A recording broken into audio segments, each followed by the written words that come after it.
नंद दुलारे कोई न मीत हमारो, किसके द्वारे जाए पुकारे, और न कोई सहारो। अब तो आके बाँह पकड़ लो, ओ मेरे प्रियतम। अब तो आके बाँह पकड़ लो, ओ मेरे प्रियतम। न कोई था न कोई है इस जीवन में तेरे सिवा, न तो कभी पहले कोई था न अब कोई है और न जीवन में कोई होगा। हे प्राण प्रियतम, हम तो सदा से आपको भजते आ रहे हैं, जन्म जन्मांतरों से तेरा नाम रटते आ रहे हैं। और हे ठाकुर, हे राधा वल्लभ, हे प्राणधन, हे जीवन धन, कब तुम कृपा करोगे और कृपा करके इस मन रूपी वृंदावन में, इस मन रूपी वृंदावन में आकर के कब आप विराजमान होंगे। कब इस पिपासा को, इस मन की उत्कंठा को, इस मन की प्यास को कब आप बुझाओगे। कब कृपा करोगे नाथ, कब तुम कृपा करोगे।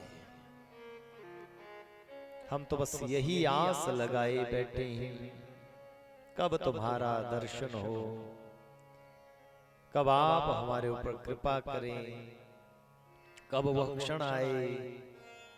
श्री गंगा जी का तट हो, यमुना में वंशी वट हो, मेरा सांवरा निकट हो, तब प्राण तन से निकले। और इतना तो करना स्वामी, जब प्राण तन से निकले। हे दीनदयाल, अगर नाथ देखोगे अवगुण हमारे, तो हम कैसे भव से लगेंगे किनारे। मैं जानता हूं मैं अवगुणों की खान हूं, लेकिन आपको भी तो दीनदयाल कहा जाता है, आपको भी तो कृपालु कहा जाता है। आप दीनों के ऊपर कृपा करने वाले हैं।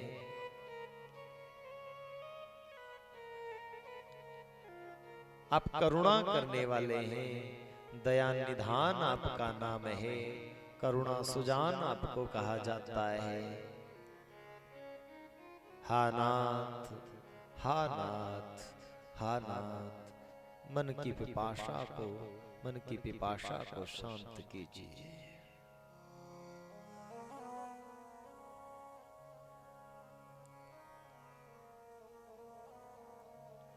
सदैव श्री ठाकुर जी से यही प्रार्थना हम लोग करते रहें। जब तक यह जीवन है, जब तक इस देह में प्राण है, जब तक ये श्वास चल रही है, तब तक श्री ठाकुर जी से यही कहें, हे नाथ मैं तुम्हें भूलूं नहीं, हे नाथ मैं तुम्हें भूलूं नहीं, हे नाथ मैं तुम्हें भूलूं नहीं।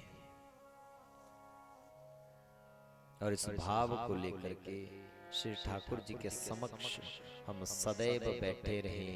हम सदैव इनके चरणों में सदैव डेरा डाले हुए सदैव नित्य निरंतर बैठे रहें। प्रेम से कहो जय श्री कृष्ण, जोर से कहो। श्री धाम वृंदावन की इस पावन धरा पर, पावन भूमि पर ठाकुर श्री बांके बिहारी लाल जी की कृपा से, सर्वेश्वर राधा रमन लाल जी की कृपा से हम आप लोग श्री ठाकुर जी के दर्शन के साथ साथ श्रीमद् भागवत महापुराण की इस पावन कथा का भी लाभ ले रहे हैं। श्रवण लाभ भी है, दर्शन लाभ भी है, और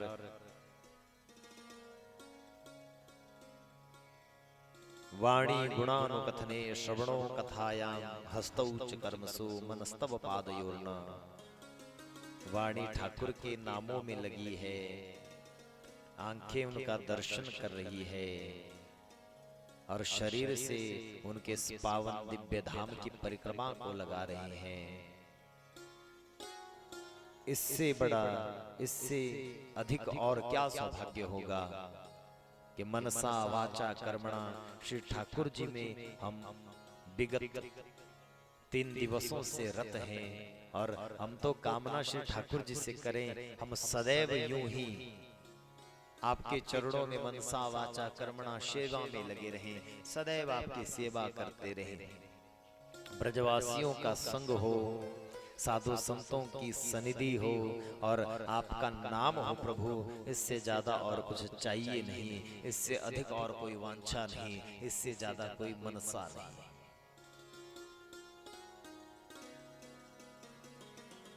भगवान सहजता से मिल जाते हैं, सहजता से प्राप्त हो जाते हैं, लेकिन मन की सरलता का होना नितांत आवश्यक है। जब तक हमारा मन तरल नहीं हो जाता, हमारा मन सरल नहीं हो जाता, तब तक श्री ठाकुर जी हमें प्राप्त नहीं होंगे। मन को सरल करना है, मन को सीधा करना है। ये जो टेढ़ापन इस मन को आ चुका है, इस मन में जो विकार हमारे मन में पनप चुके हैं, इन विकारों को शांत करना है, और इस मन रूपी वृंदावन में श्री ठाकुर जी को बसाना है। भगवान सहजता से हमें प्राप्त हो जाएंगे। श्री ठाकुर जी बड़ी बड़ी सहजता से दर्शन दे देंगे। मैं आपसे निवेदन करूं, हमारे शास्त्रों में जितने भी भक्त हुए, बड़े से बड़ा भक्त हुआ, कोई ज्यादा यत्न उन्होंने नहीं किया, बस अपने आप को सरल कर लिया, अपने आप को सीधा कर लिया। और जब अपने आप व्यक्ति सरल हो जाता है तो श्री ठाकुर जी का दर्शन प्राप्त हो जाता है। कर्मा ने क्या किया? कर्माबाई कोई माला लेकर के 2400 घंटे नहीं बैठती, वो 2400 घंटे ध्यान योग में नहीं रहती, वो कभी 2400 घंटे नाम जप नहीं करती, वो 2400 घंटे बिल्कुल नियम में नहीं रहती। मुझे ये नहीं करना, ये नहीं करना, ये करूंगी तो ऐसा हो जाएगा, ये करूंगी तो ऐसा हो जाएगा, बिल्कुल नहीं। वो कर्म क्या करती है? वो कर्मा घर के कार्यों को करती हुई, गृह कार्यों को करती हुई सदैव ठाकुर को स्मरण करती है, और सरल बन करके, सीधी बन करके रहती है।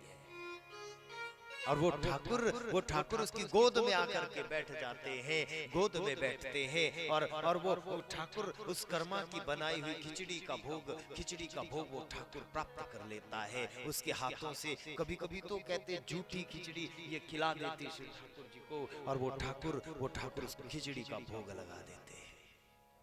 क्यों? क्योंकि उस कर्मा के हृदय में श्री ठाकुर जी का प्रेम है, वो सरल है, वो सीधी है, इसलिए श्री ठाकुर जी आने में देर नहीं लगाते। छोटा जो बालक होता है ना, उसको हम किसी कार्य के लिए कहें, किसी कार्य में लगाएं, तो वो बिल्कुल भी प्रश्न नहीं करेगा, पूछेगा नहीं क्यों करना है, कैसे करना है, क्या होगा। आजकल के बच्चे तो पूछ भी लेते हैं, लेकिन जो उससे भी अबोध हो, जिसे अबोध कहा जाता, वो अबोध बालक प्रश्न नहीं करेगा। जो काम करने के लिए दिया, बिल्कुल शांत भाव से वो कार्य करने लग जाता है। ध्यान रहे, श्री ठाकुर जी ने इस संसार का कार्य हमें दिया है। इस संसार के कार्य को करते हुए, इस संसार में रह करके हम सदैव भगवान नाम जपे, सदैव श्री ठाकुर जी को याद करें। प्रेम से कहो जय श्री कृष्ण। जय। एक बार एक ब्राह्मण परिवार में एक बालक का जन्म होता है। ध्यान से सुनना सब। बालक का जन्म हुआ, बड़ा सुंदर ये बालक हुआ ब्राह्मण के घर में, बड़ा सुंदर है, दिखने में भी सुंदर है, सुडौल इसका शरीर है, और धीरे धीरे थोड़ा बड़ा हुआ तो ये मंद बुद्धि हो गया महाराज। कैसा हो गया? मंद बुद्धि हो गया। पिताजी इसको पढ़ाने का प्रयत्न करते, लेकिन बेचारे का विवेक इतना ज्यादा नहीं था कि पढ़ पाता, बुद्धि का विकास नहीं हुआ, तो सीधा साधा सरल रह गया महाराज। अब एक दिन क्या हुआ कि उस ब्राह्मण के घर में साधु संतों का आना हो गया, साधु संतों की टोली आई, और आज पिताजी ने चरणों में सिर रखा साधु संतों की, और अपने पुत्र को दिखा करके कहा, बोले महाराज हमारा जो बेटा है ना, इसको दुनियादारी की बिल्कुल भी समझ नहीं है, और बिल्कुल सीधा साधा बिल्कुल सरल है, और देखो इसमें एक अवगुण है। प्रेम से कहो जय श्री कृष्ण। इसमें एक अवगुण है।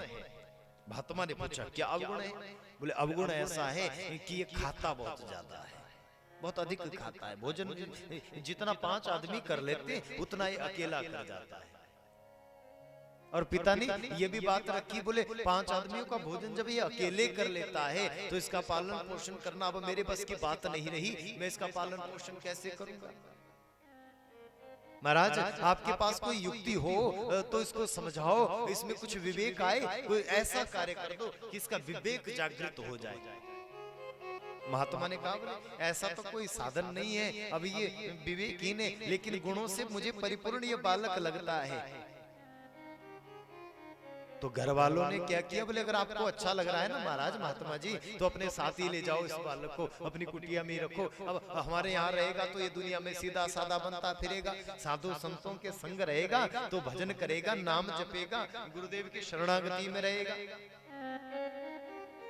तो महाराज महात्मा ने कहा ठीक है, मैं लिए चलता हूँ इसको। महाराज अब ले चले इस बालक को, अब बड़ा भी हो गया, किशोरावस्था इसकी आ गई, यौवनावस्था आ गई थी। उस समय महात्मा इसको अपने संग ले गए, अपनी कुटिया में ले गए। महाराज कुटिया में ले गए तो जाकर के जाते महात्मा से पूछता है, गुरुदेव मेरे घर से तो मुझे आप ले आए, वहां तो मुझे डांट भी पड़ती थी, तब भी मैं 5 आदमियों का भोजन अकेला कर लेता था। महाराज आपके यहाँ खाने की कमी तो नहीं है? या आपके यहाँ भोजन पूरा मिल जाएगा? जितना मैं भोजन ग्रहण करता हूँ, जितना मैं अन्न खाता हूँ, क्या मुझे मिल जाएगा? महात्मा ने कहा, बेटा जितना तेरा मन हो उतना खाना, जितनी तेरी श्रद्धा बने, जितनी तेरी इच्छा बने, उतना तो भोजन करना, कोई चिंता नहीं। हमारे यहाँ तो भंडारे भरे रहते हैं श्री ठाकुर जी की कृपा से। बड़ा आनंद इसको हुआ।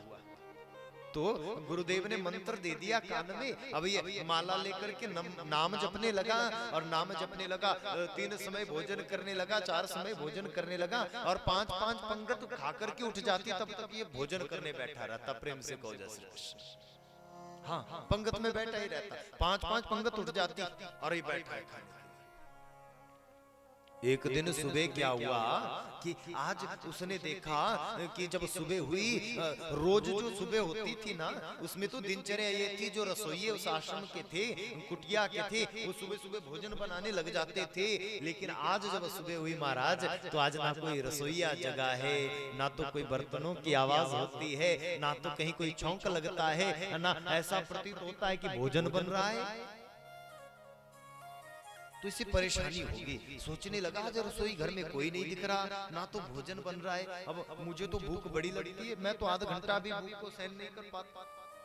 तो गुरुजी के पास चला गया, गुरुदेव आज रसोइये कहाँ चले गए, आज भोजन क्यों नहीं बनता है? ओहो, गुरुजी ने कहा, अरे मैं बताना भूल गया, अरे आज तो एकादशी है, और एकादशी के दिन हमारे आश्रम में भोजन नहीं बनता, हम लोग भोजन नहीं पकाते, क्योंकि एकादश्याम निराहार हो, एकादशी के दिन निराहार रहना चाहिए। अब ये तो महाराज रोने लग गया, कहने लगा, गुरुदेव भोजन नहीं बनेगा तो मैं जीऊंगा कैसे? मैं तो अपनी भूख को 1 मिनट भी अगर ज्यादा हो जाए ना खाने के समय से, तो मैं तो रुक नहीं सकता, अब क्या करूं? गुरुदेव ये तो बड़ी समस्या है, आप मेरे खाने का इंतजाम कीजिए, मुझे भूख लगी है और मुझे अभी भोजन चाहिए। गुरुजी ने कहा बेटा हमारे आश्रम में तो भोजन बनेगा नहीं, हमारे आश्रम में तो खाना बनेगा नहीं, लेकिन तू ऐसा कर ले, यदि तू भूख सहन नहीं कर पाता, अगर तुझे भूख ज्यादा लगी है तो हम तुझे कुछ राशन दे देते हैं। तू ऐसा कर, आश्रम से बाहर जाके नदी किनारे भोजन पका ले, वहीं जाकर के और स्वयं तू खा लेना भोजन। उसको लगा हाँ ठीक है, रोज रसोइयों के हाथ से खाता हूँ, एक दिन अपने हाथ से बना करके खा लूंगा तो कौन सी बड़ी बात होगी। तो गुरुजी ने क्या किया, जितना ये खाता है ना, जितना ये भोजन करता है, उतना राशन जो था वो गुरुजी ने बांध करके दे दिया। चावल, दाल, आटा इत्यादि जो था, नमक इत्यादि सब कुछ दे दिया, लो ले जाओ। अब महाराज आदमी जब खाता है ना तो कितना खाता है। पूज्य स्वामी राजेश्वरानंद महाराज कहते थे, बोले आदमी उतना ही खाता है जितना उसका खाता है। प्रेम से कहो, जैसे आदमी कितना खाता है जितना उसका, हाँ जितना खाते में लिखा है उतना तो आदमी खाएगा। जिस दिन खाता क्लोज हो जाएगा उस दिन खाना पीना बंद। प्रेम से कहो, जैसे जब ये जानने लगा, इस थैले को उठा करके राशन का, अन्न का थैला जब लेकर के चला तो गुरु ने रोका। गुरु जी ने कहा बेटा बेटा सुनो, जा तो रहे हो लेकिन लाला एक काम करना, जब तू भोजन बना ले ठाकुर को याद करते हुए भोजन बनाना, और भोजन बनाना, भोजन जब बन जाए तो उस भोजन का भोग भगवान को लगा देना, फिर भोजन पाना। प्रेम से कहो, जैसे कृष्ण। हाँ, भोजन बना करके उसको प्रसाद पहले श्री ठाकुर जी को लगाना। बोले गुरुदेव मैंने तो भोग आज तक लगाया ही नहीं, मुझे तो पता ही नहीं भोग लगता कैसे, मैं तो जैसे थाली आती है वैसे खाना शुरू कर देता हूँ। तो गुरुदेव ने बताया बेटा थाली को लेना, उस थाली को सामने रख देना, और भगवान यदि सामने ना भी हो, मूर्ति विग्रह सामने ना हो, कोई बात नहीं, आंखें बंद कर लेना और भगवान से प्रार्थना करना, हे प्रभु तो दियम वस्तु गोविंद तुभ्यमेव समर्पयेत गृहाणम सुमुखो भूत्वा प्रसीद परमेश्वर। ये जो भोजन है ये आपका दिया हुआ है, आपको हम अर्पित करते हैं, इसका भोग आप लगाइए और आंखें बंद करके भगवान को याद करना। सीधा साधा है, सरल है, तरल है, बिल्कुल सीधा है ये व्यक्ति।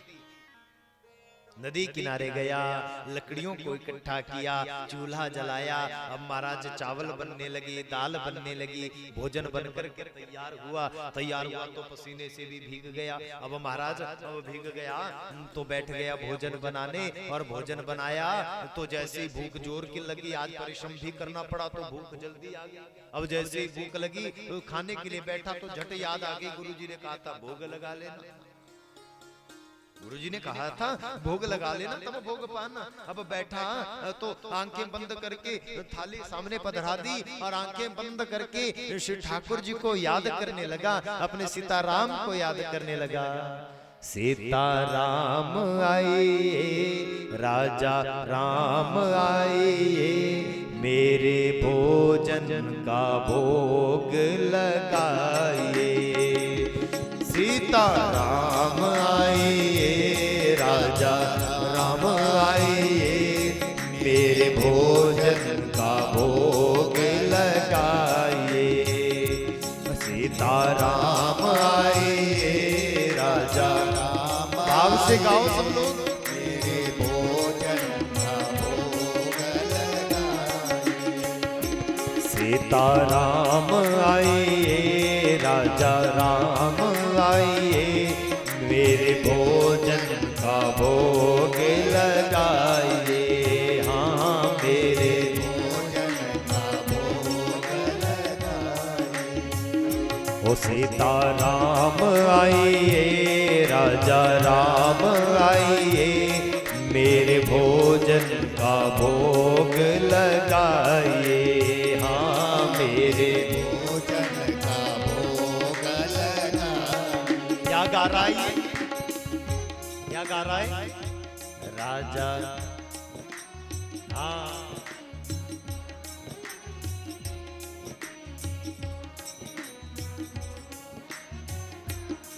2 मिनट बीते महाराज, 3 मिनट बीते, 5 मिनट बीत गए, आंखें बंद किए हुए हैं, भगवान को भोग लग रहा है। बीच में आंखें खोल करके देखता है भगवान ने खाया कि नहीं खाया, भगवान आए कि नहीं आए। अब गुरुजी ने ये तो नहीं बताया कि भगवान आएंगे कि नहीं आएंगे, ये कहा था भोग लगाना। अब सीधा साधा है, इसको मालूम ही नहीं है कि भगवान आएंगे कि नहीं आएंगे। इसे ये विश्वास है गुरुजी ने कहा है भोग लगाना है तो वो ठाकुर आएगा, भोग पाएगा।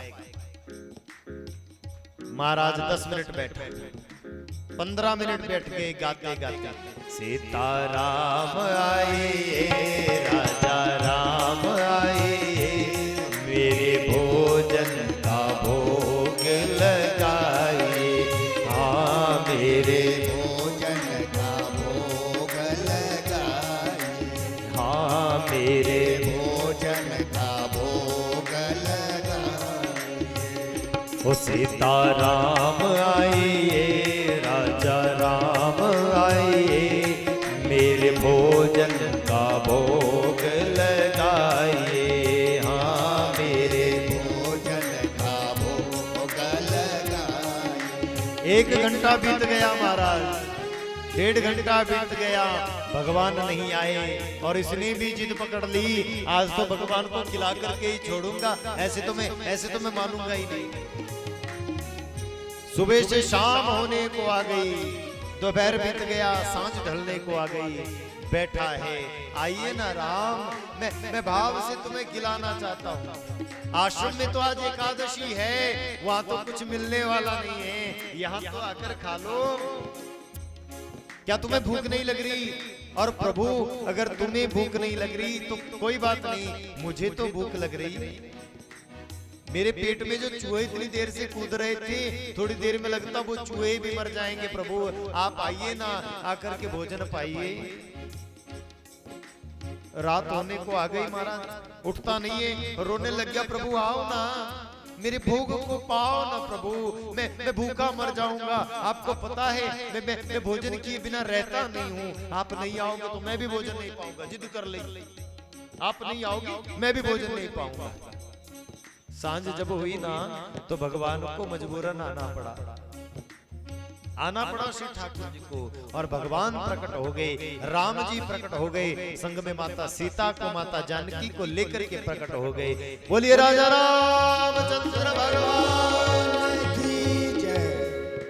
प्रकट हो गए, भगवान ने भोग पाया, खिलाया भगवान। अब थोड़ा जो प्रसाद बचा वो इस व्यक्ति ने भी पाया, भोजन पाया तो शाम को लौट करके चला गया।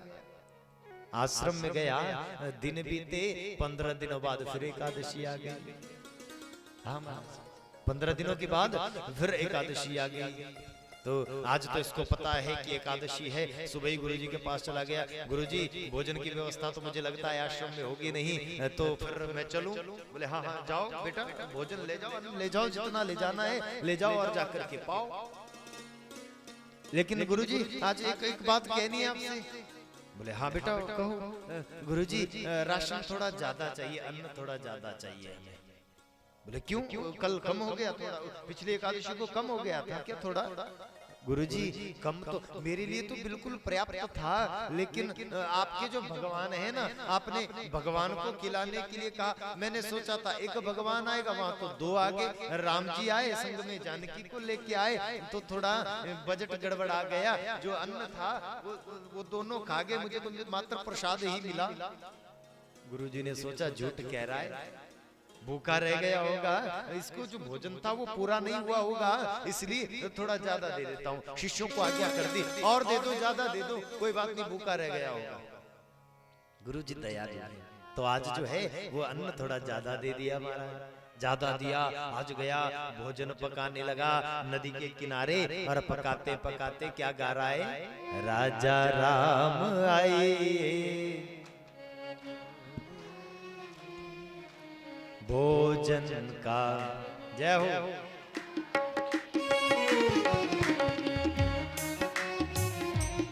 ये बात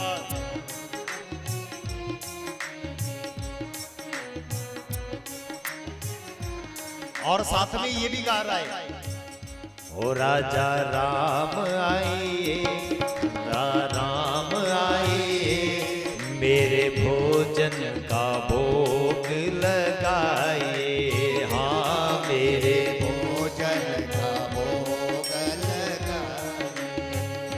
ओ राजा राम आइए, सीता लक्ष्मण साथ लाइए, मेरे भोजन का भोग लगाइए। हाँ मेरे भोजन का भोग लगाइए। क्या गा रहा है? राजा राम आइए, सीता राम आइए, लक्ष्मण साथ लाइए, मेरे भोजन का भोग लगाइए। अब ये तो सीधा है, सरल है, ये तो गा रहा है हमारा। अब जैसे ही भोजन लगाया गया, याद करने लगा आज भगवान ने देरी नहीं की। अब भगवान राम आए, संग में माता जानकी को लाए और साथ में किसको लाए? हाँ, क्योंकि बुलाया गया है महाराज भोजन के लिए। अब तीन आ गए, अब तीनों को देखने लगा, भोजन को देखने लगा। आज तो लगता है भूखा ही रह जाऊंगा, आज भोजन पूरा नहीं होगा। अब बुलाया है तो खिलाना पड़ेगा। तीनों को भोग लगाया, फिर जो प्रसादी बची सोई अपने आप खा ली, अपने आप उस प्रसादी को पा लिया महाराज। फिर लौट करके चला गया। अगली जो एकादशी आई, उसको भी फिर सुबह सुबह गुरुजी के पास, गुरुजी अब मुझे राशन दे दो, मैं चला। तो इस बार गुरुजी थोड़ा और ज्यादा दे दो। बोले क्यों दे दो? बोले गुरुजी आपने पहले दिन कहा था एक आएगा, दूसरी एकादशी को कहा था 2 का दे दिया, तीसरी में तो 3 हो गए, अब चौथी है, लगता है पता नहीं कितने आएंगे। इसलिए ऐसा करो, एक तोड़ा चावल का तो दे ही दो, प्रेम से कहो जैसे कृष्ण। हाँ, कम से कम चावल का कट्टा एक तो लगेगा ही, 15-20 किलो, 30 किलो चावल लगेंगे।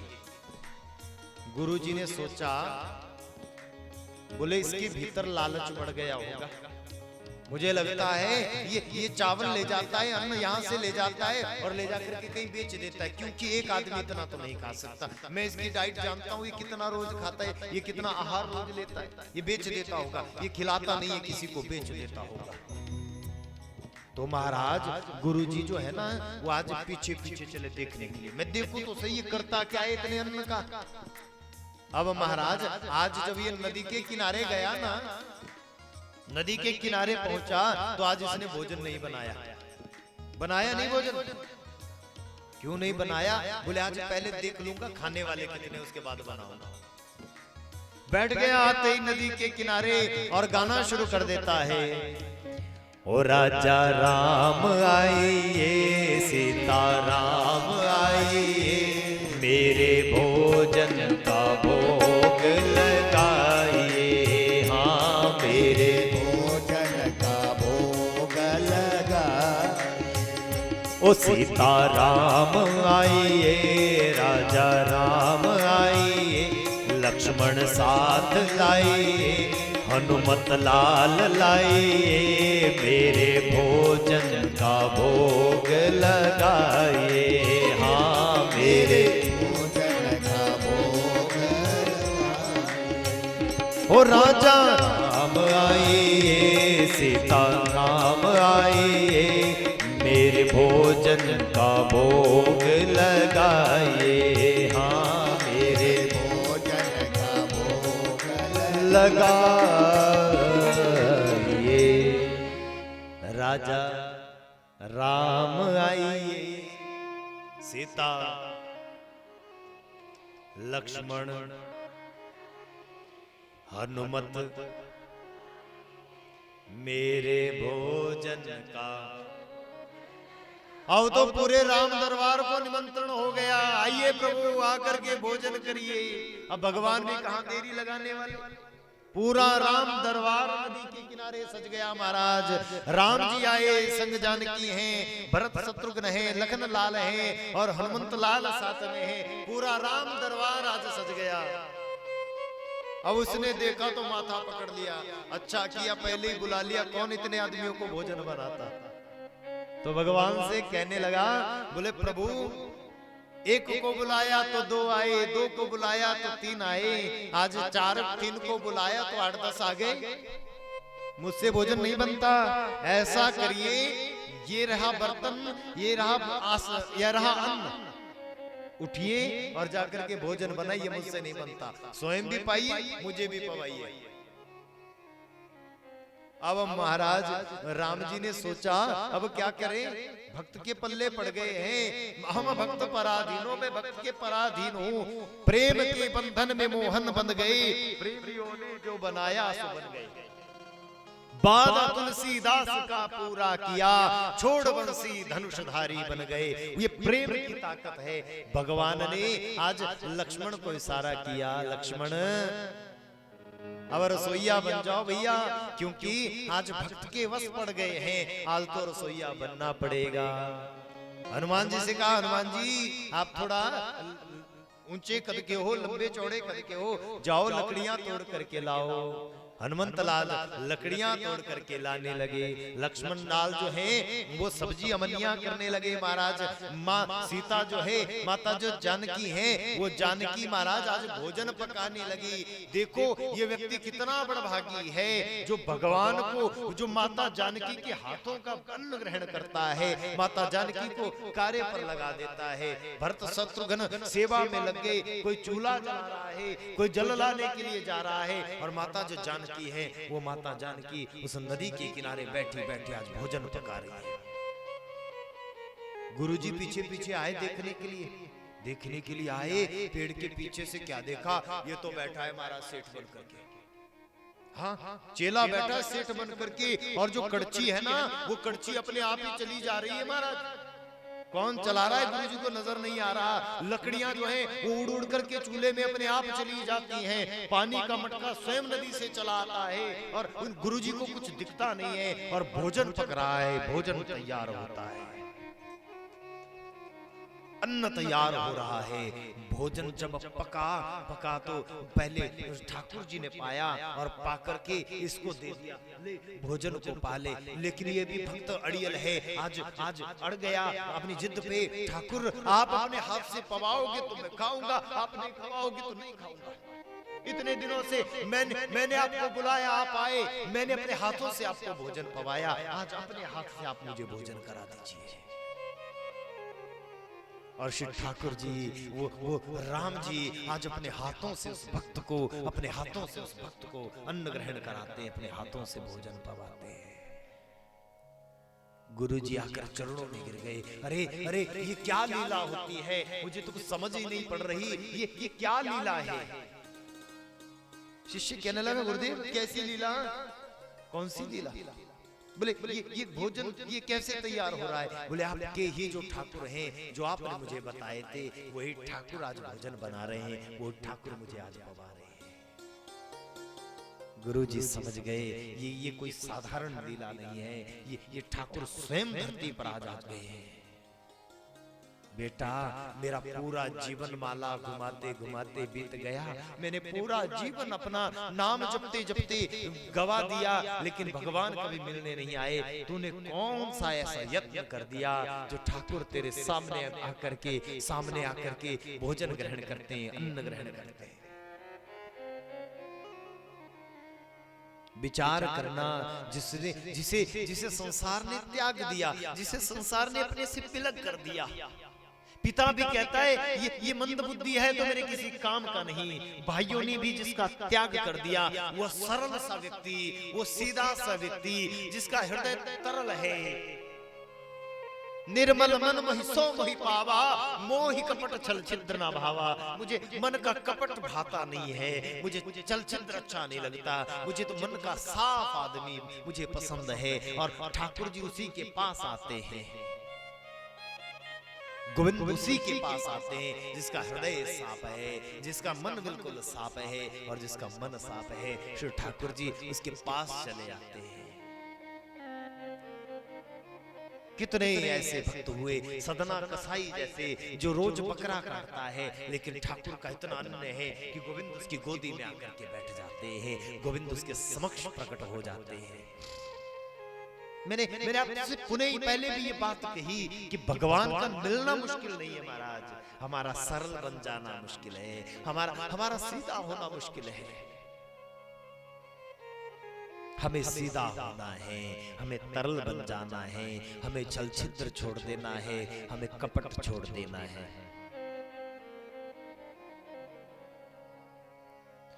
अगर नाथ देखोगे